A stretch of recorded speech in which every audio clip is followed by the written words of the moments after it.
اعوذ باللہ من الشیطان الرجیم بسم اللہ الرحمن الرحیم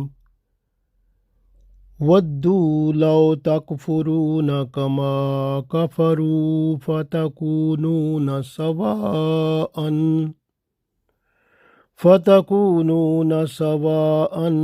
فلا تتخذوا منهم اولیاء حتى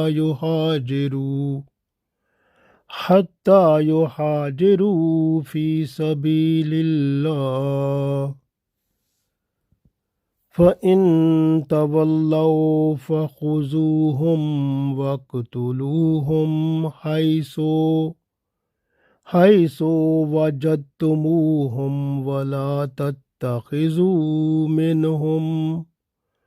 ولا تتخذوا منهم وليا ولا نصيرا۔ السلام علیکم ورحمۃ اللہ وبرکاتہ۔ عزیز دوستو، سورہ نساء آیت نمبر 89 تلاوت کی ہے۔ اس آیت میں اللہ تعالی منافقین کا ذکر فرماتے ہیں، ایسے منافقین جن کے ساتھ تعلق رکھنا اپنے آپ کو کفر میں ڈالنا ہے، اس لیے اللہ تعالیٰ ان سے تعلق کو توڑنے کا حکم دیتے ہیں۔ اس آیت میں ہجرت مدینہ کے بارے میں بیان ہے اور منافقین کا بیان ہے۔ اس سے ہمیں معلومات ہو جائیں گی کہ آج کل بھی ایسے منافقین موجود ہیں اور ہمیں ان سے محتاط رہنا چاہیے۔ ایسا نہ ہو کہ ہم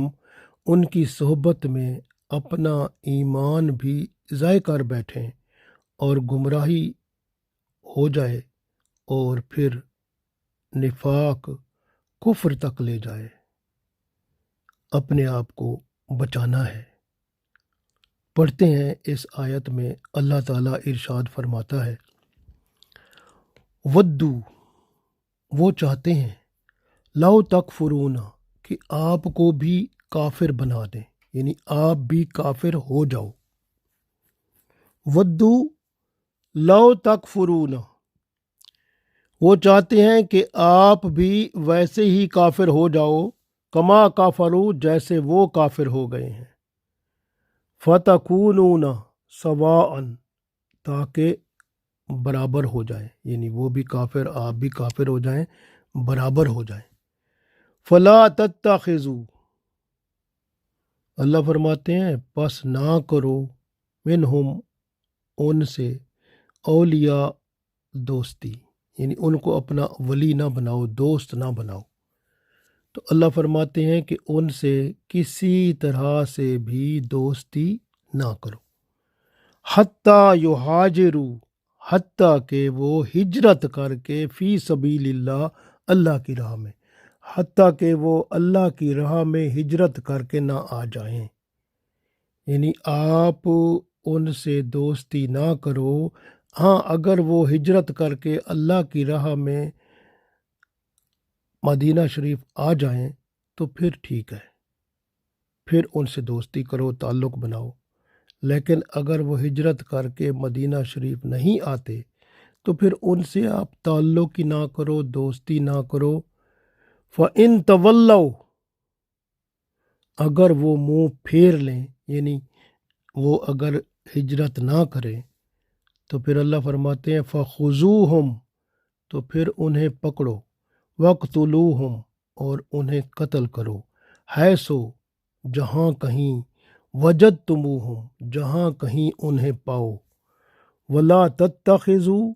اور ان سے نہ کرو، منہم، یعنی ان کو نہ بناؤ،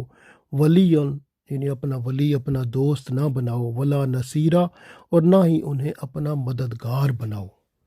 یعنی انہیں اپنا دوست اور مددگار نہ بناؤ۔ اس آیت کو ایک دفعہ پھر پڑھتے ہیں۔ ارشاد باری تعالیٰ ہے، ودو لو تکفرون کما کفروا فتکونون سواء فلا تتخذوا منهم اولیاء حتی یہاجروا فی سبیل اللہ فإن تولوا فخذوهم واقتلوهم حيث وجدتموهم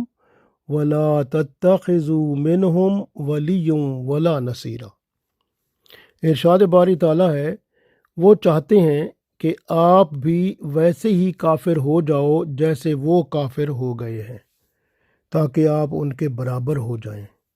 لہٰذا ان میں سے کسی ایک سے بھی دوستی نہ کرو یہاں تک کہ وہ اللہ کی راہ میں ہجرت کر کے نہ آ جائیں، اور اگر وہ منہ پھیر لیں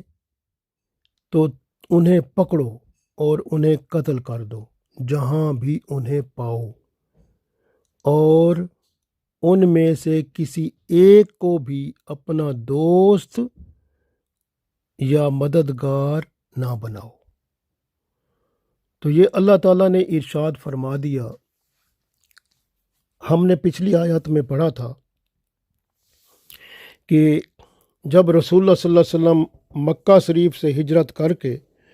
مدینہ تشریف لے آئے تو کچھ لوگ ایسے تھے جو مالدار تھے، اپنے دنیاوی مفاد اور اپنے ذاتی مفاد کی خاطر وہ ہجرت مدینہ کرنے سے گریز کرتے تھے، یعنی انہوں نے ہجرت نہ کی، یعنی مکہ سے مدینہ ہجرت کر کے نہ آئے۔ گھر، رشتہ داری، قبیلہ اور اثاثے جو تھے ان کو چھوڑنا انہیں بڑا مشکل لگتا تھا۔ یہ بظاہر تو مسلمان تھے مگر اسلام کے خلاف کفار کی ہر کوشش میں مدد کرتے تھے۔ ان کے بارے میں مسلمانوں کے دو گروہ ہو گئے تھے۔ ایک گروہ چاہتا تھا کہ یہ تو منافق ہو گئے، یہ تو مرتد ہو گئے، ان کا اسلام سے رابطہ تعلق ختم ہو گیا، ہمیں بھی ان سے تعلقات ختم کر دینے چاہیے۔ جبکہ دوسرا گروہ یہ کہتا تھا کہ یہ مسلمان ہیں اور ان کے ساتھ ہمیں تعلقات نہیں توڑنے چاہیے۔ تو اللہ تعالیٰ نے اس آیت میں بھی ارشاد فرما دیا کہ یہ لوگ مسلمان نہیں ہیں، یہ منافق ہیں اور کفر کے ساتھ مل کر منافقت میں کفر کو ظاہر کر بیٹھے ہیں اور ان کے اوپر کفر غالب آ گیا ہے، اور لہٰذا ان سے تعلقات بنانا اچھا نہیں۔ ہاں اگر یہ ہجرت کر کے آ جاتے ہیں اور آپ کے ساتھ رہنا شروع کر دیتے ہیں، مدینہ شریف میں اسلام کے مطابق عمل کرتے ہیں، نماز پڑھتے ہیں، زکوٰۃ دیتے ہیں اور رسول اللہ صلی اللہ علیہ وسلم کی فرما برداری کرتے ہیں، تو پھر ٹھیک ہے، پھر ان کے ساتھ تعلقات بناؤ۔ لیکن اگر اللہ نے فرمایا فَإِن تَوَلَّوْا، اگر یہ منہ پھیرتے ہیں یعنی ہجرت نہیں کرتے، ادھر ہی رہتے ہیں، تو پھر یہ لوگ ایسے ہیں کہ اگر ان کو مل جائیں پکڑو، قتل کر دو، اور اگر جنگ ہو تو ان کو پاؤ تو ان کو قتل کرو، ان کے ساتھ دوستی اور تعلق نہ بناؤ اور نہ ان کو اپنا مددگار بناؤ۔ تو اللہ نے یہ کھل کے بتا دیا، وضاحت فرما دی کہ یہ پکے منافق ہیں، کفر میں ہیں، آپ کو بھی کافر بنانا چاہتے ہیں، ان سے تعلق نہ رکھو، ان سے دوستی نہ کرو، یہ دوستی کے قابل نہیں ہیں۔ ہاں اگر ہجرت کر کے آ جاتے ہیں تو پھر ان کو دیکھو، اگر وہ اسلام کے مطابق رہتے ہیں تو پھر ان سے تعلق پیدا ہو سکتا ہے، لیکن اگر وہ روح گردانی کرتے ہیں، ہجرت ہی نہیں کرتے، تو پھر سمجھو وہ آپ کے دشمن ہیں، اور لڑائی ہو تو انہیں قتل کر دو، اور اللہ تعالیٰ یہی چاہتے ہیں کہ وہ آپ کے ساتھ وفادار نہیں ہے۔ اب دوسرا اس میں ایک اور پہلو بھی ہے، کچھ لوگ جو رسول اللہ صلی اللہ علیہ وسلم جب ہجرت کر کے آئے تھے مکہ سے مدینہ شریف، اس وقت کچھ لوگ اور بھی تھے جو ہجرت کر کے آئے تھے، لیکن وہ مسلمانوں کے ساتھ تو رہتے تھے، لیکن وہ اصل میں جاسوس تھے قریش کے، مسلمانوں کی جاسوسی کر کے ان کو اطلاع پہنچایا کرتے تھے۔ اور یہ لوگ جو تھے یہ پھر کچھ عرصے کے بعد انہوں نے رسول اللہ صلی اللہ علیہ وسلم سے عرض کیا کہ ہمیں مدینہ شریف کی آب و ہوا جو ہے وہ راس نہیں آئی، ہم بیمار ہو رہے ہیں، ہم یہاں سے جانا چاہتے ہیں مکہ کی طرف، تو ہمیں اجازت دیں۔ اور ایک روایت میں یہ بھی ملتا ہے کہ انہوں نے یہ کہا کہ ہم تجارت کی غرض سے مکہ جاتے ہیں اور پھر آ جائیں گے، تو وہ وہاں پر تجارت کی غرض سے چلے گئے، لیکن وہاں پر ہی سیٹل ہو گئے، یعنی وہاں پر ہی مستقل سکونت ان کافروں کے ساتھ انہوں نے اختیار کر لی اور مدینہ شریف واپس نہ آئے۔ تو اللہ تعالیٰ نے ارشاد فرمایا کہ یہ لوگ اگر واپس آ جاتے ہیں ہجرت کر کے ٹھیک ہے، نہیں آتے تو یہ لوگ جاسوس ہیں اور تخریب کار، یعنی جاسوسی اور تخریب کاری کی